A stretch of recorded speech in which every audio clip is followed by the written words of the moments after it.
And I'm thrilled now to welcome DJ Ambush. Ambush, how are you? Let's see. I think you are. Pretty good, man. I'm pretty good.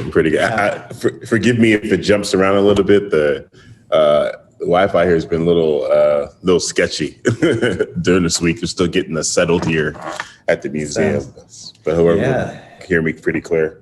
Sounds good. Well, we were really excited a couple weeks ago to feature some of your Portland colleagues, and you weren't able to join us on that particular program, but we're really excited to have you here because you're doing really important work, which actually dovetails, I think, in a really dramatic way with some of the stuff that Tim was just talking about how do we think about, music in the broader context of community. And just to kind of kick off, let us know about the Numbers. Tell us about Numberz FM and kind of what you're doing in Portland. So before I jump directly into that, first, thank you for this opportunity. I really I look forward to every opportunity to engage with you guys, especially since DC and the big forum. That was really, really great. And I love how you started this conversation with music. That's what this is about. We got that presentation, and then to follow up and say, we're coming from a pretty progressive standpoint here. So if this isn't your wheelhouse, you might want to log out and check us out a little bit later. And it's important that we're just honest. It really is. It's important that we're honest with everyone. If you're not using your creativity, you're not using your platform to be as honest and genuine as possible, then what are we doing? What are we doing here? So the Numbers is a really interesting opportunity that I found myself in. I moved out here. I am from the East Coast. Moved out here from Philly about 4 years ago. I've been DJing for 27 years. And if you asked me before coming out here, you have any interest in going into radio? Absolutely not. No, I'm not doing that. I've been able to survive as a DJ for this long without having someone tell me what music to play. With the commercial radio stations, absolutely not.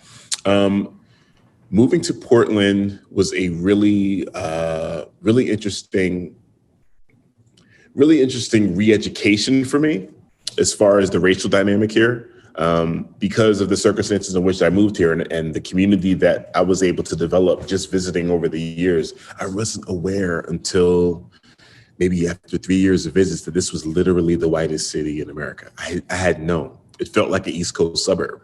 That was it. So once I laid roots here and started,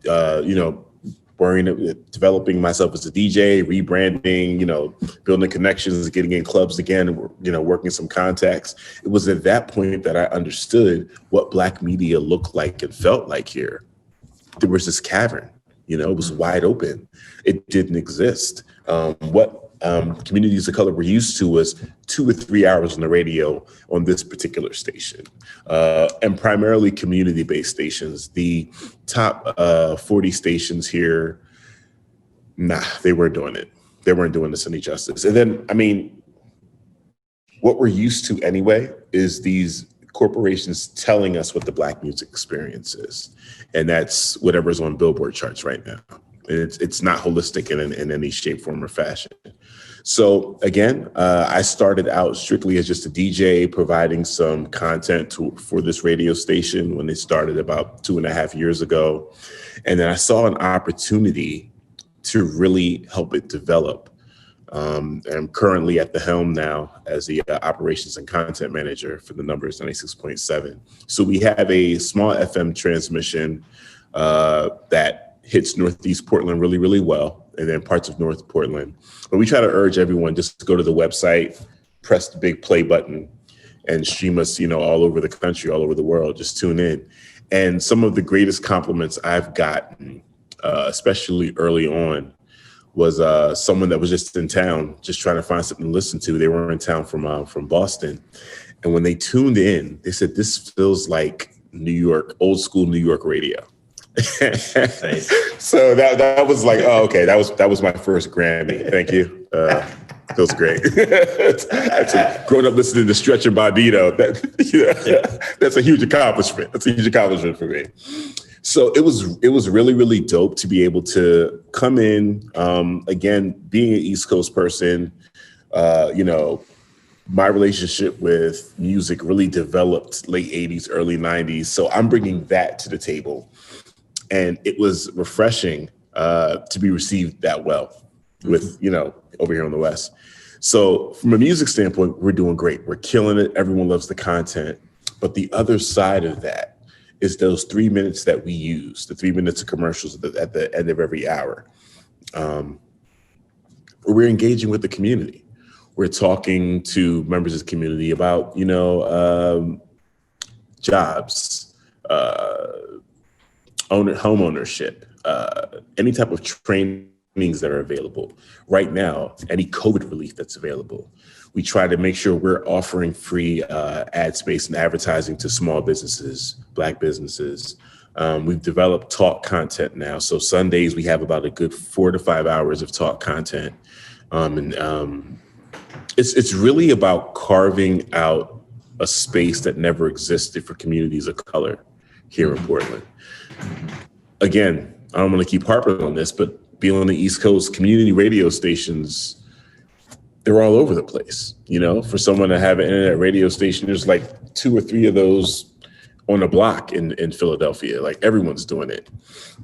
So to be able to come here, again, fully represent the Black music experience, playing everything from, in the middle of the day, we're playing anything from MF Doom to Anita Baker, and just be able to do that and then, switch over and hit them with some conversations that reflect the things that are happening here on the ground. Because of the protest and the national spotlight that's happening here, there are a lot of different agencies that want to tell the story. And it's an inaccurate one.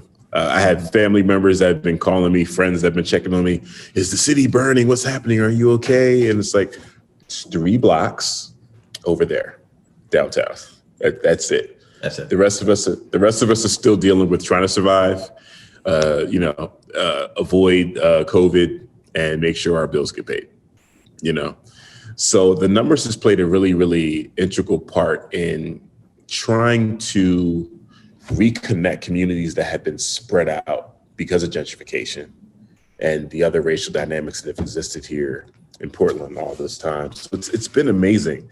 Some of the partnerships that we've developed, I think, are a direct reflection of this need that has existed for a long time. People have just been coming at us from Oregon Health Share, David Douglas School District. We have everything from small businesses all the way to where I am now at the Portland Art Museum that have just understood what the mission is. They want to get involved, and they've been doing every single thing they can. My relationship with Music Portland is one that I treasure greatly. I don't know if Mira's in here somewhere, but she's a gem. And being able to engage with artists, on one level, with consulting and development and some of the things I used to do in my past, Music Portland facilitates that for me. Mira and the crew over there is very passionate about making sure that artists are represented and not just who shows up. She makes a point to scan the room and say, there aren't enough this type of artists in the room. This genre isn't properly represented. This racial dynamic isn't properly represented. This sex, or this gender isn't properly represented. And I love that. I love that. And being able to, pair some of those initiatives and some of those concerns, what we're doing on the radio, it's perfect. It's absolutely perfect. So as I stated before, we're here in the Portland Art Museum. This relationship started out with a Hank Willis Thomas exhibit back in 2019. He's an East Coast artist based out of New York. If anyone's been to Philadelphia, there's that big Afro pic at City Hall. That's him. And one of the employees had been just listening to the radio and really enjoying it and figured out, hey, when Hank gets here, let's get him to do an interview with the Numberz. So we facilitated that and created a community playlist around him, put some of the songs that inspire him and put that stuff in rotation. And then we did a live activation here at the museum where we had a couple of different booths. I performed live, did a DJ set for, I think it was a 3-hour set. We had a little interview station to the left where we were talking to people that were walking the exhibit and just getting some feedback from them on that. And then also we were doing a community playlist workshop on the other side of the room. And I'm sorry, I need to come back around and explain what the community playlists are, because that's a really excellent initiative that one of our admin staff created. And it's primarily how I got involved with the station. But so we started there with that. And the reaction that we got from the museum staff was like, this is amazing. We've never had this type of engagement in here. You know, we're seeing so many new faces. You know, so many people are feeling welcome. Communities of color are feeling welcome. And that flourished into a couple more activations. And then finally they were like, hey, you know, if you guys want to come through and do a residency, you know, let's carve out some 2-week window and let's do that. Cool. That was the beginning of September. We had identified the last 2 weeks of September to do the residency. And if my calendar serves me correct, we're going into November and we're still here. Yeah. They've invited us to stay indefinitely, actually. Nice. They've given us the 4th floor in their second building. We'll be moving into that next week. So at this point, it's just a culmination of 2 years of really, really great work, working with excellent partners, and being given the opportunity to boost voices of color here in Portland. And it's really, really, really, really important. I can't even stress how important it's been.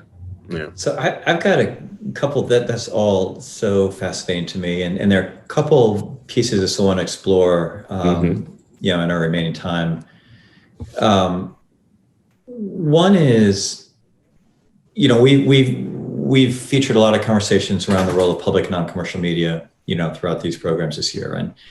And you know, clearly, you know, just the distinction and mission between, again, what is, you know, commercial media exists to maximize, you know, eyeballs or audiences in a certain demographic to get as much advertising revenue as you can. And that's what they do, and that's their job. Right. And non-com fundamentally has a different mission in terms of, we have something that we think is of value to the public that we want to bring forward. And I think there's some tension, and I don't want to, you know, you can take this however you want to take it in terms of an answer. You can punt if you want to.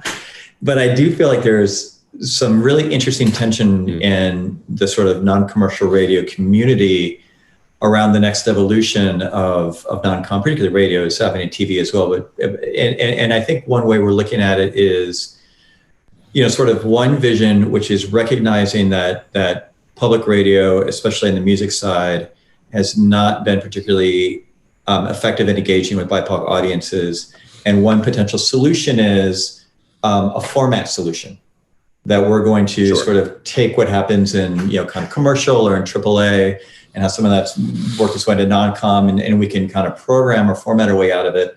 The other is much more around leadership and sort of empowerment of like who gets to make decisions. Right. And, you know, clearly you guys are. So I would definitely say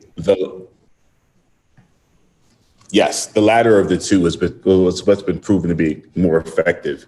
So right along the lines with that, we have a community playlist campaign. It started out, one of the admin staff reached out to me when I was just doing DJ mixes and said, hey, listen, what we've been trying to do is identify members of the community, activists, tastemakers, small business owners, local politicians. We reach out to them, we ask them, what are the songs that move you? What are the songs that drive you? We create an hour-long playlist out of it. We get some drops from them, you know, just introducing themselves and letting people know they're listening to the songs they selected. And we put that out in the community as a way for the community to hear and see themselves in this. And then on the talk side of that, we were able to identify some local podcasters or some local content creators, which was excellent in giving them a platform. But for me, what's been really great is the shows that we developed just from people saying, hey, I got something to say, and I don't know how to say it. That's fine. come here. We have the ability to record, edit, and put your stuff on the air. We turn the content over to you. We show you how to handle distribution for your podcast and for your content, and giving you some ownership. And when you're ready to learn how to edit, when you're ready to learn how to record, we'll give you that information too. We'll train you in that aspect. So I think it's one thing to attack it from a format standpoint. And there was a part of me initially that had to fight trying to duplicate what I've experienced, on the commercial side of things, and really look at this as the bullhorn that it should be for the community. Right. Yeah. So it's one thing for me to say, hey, everyone listen to these Black and brown voices. And another thing for me to say, move out of the way, not be the gatekeeper, and say, hey, what do you say it? Yeah. You do your own thing. Yeah. Yeah. And I think, to kind of tie a bow on this a little bit in terms of some of the things that you've been saying and how it connects to Tim and even to Dessa in terms of all today's program. I mean, I think, the challenge that I think we've all faced collectively in 2020 is this notion that, again, it's not enough to quote unquote rebuild the music community or music industry. It really is authentically reimagining. And I think a lot of what, we've seen from Portland and unfortunately we don't have time to kind of go through this stuff in detail, but certainly in terms of the participation as a Revs pilot city and things like that is that this city is, in that, Music Portland and your work and the work of many others is deeply entrenched and sort of hardwired into these broader conversations about what is our city and what should we be and what can we be and who gets to make those decisions. And part of what is really heartening about the work that we do is we see these parallel conversations happening right now in Louisville. They're happening in DC. They're happening all across the country where the music community is deeply hardwired into those bigger, broader, conversations where this is not, again, about, music community. Many leaders in music communities, I think Music Portland, I think hopefully would identify with the statement is, clearly a lot of the work is about sustainability of music scenes, about compensation structures, about how do you make a living, how do you all the sort of, bread and butter issues around music and music industry stuff.